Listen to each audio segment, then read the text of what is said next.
সারা বাংলাদেশ কান্না করছে আজকে, আমিও কান্না করতেছি ভাই। আমার আশেপাশে এত ব্রাজিলের সাপোর্টার, আমার আশেপাশে এত ব্রাজিলের সাপোর্টার, তাদের সামনে আমি ভয়ে বলি না যে আমি আর্জেন্টিনা সাপোর্ট করি। আবার আমার বাড়ির অনেক সদস্যও ব্রাজিলের সাপোর্টার, তাদের সামনে ভাই কথাই বলা যায় না।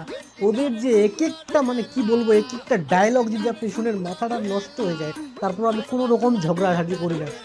আর বলতে হবে, আর মুখটা চালাবা তোমরা ব্রাজিলের সাপোর্টার যারা করো, এত মুখ চালানোর কি দরকার? হার জিত থাকবেই। আর্জেন্টিনাও হারতে পারে, আর্জেন্টিনাও ফাইনালে না যেতে পারে, হারতে পারে ভাই, হারতেই পারে। কিন্তু এত মুখ চালাবা কেন তোমরা ভাই? মুখটা এবার বন্ধ করো, এবার থেকে মুখটা বন্ধ করো। সামনের বিশ্বকাপ আসবে, তোমরা আবার ফাইনালে যাওয়ার চেষ্টা করো, প্লিজ। মুখটা কম চালাবা তোমরা। তাদের মুখের সাথে পারাই জানা, আমার আশেপাশে যারা ব্রাজিলের সাপোর্ট তাদের সাথে মুখটার সাথে আমি পারি না ভাই, পারি না। তাদের সামনে আমি ভয়ে খেলার কথা বের করি না। তোমরা ভালো থাকো, সুস্থ থাকো, আগামীর জন্য প্রিপারেশন দাও। আর 2026 ওয়ার্ল্ড কাপে যারা, ভালো থাকো, তোমরা ভালো থাকো।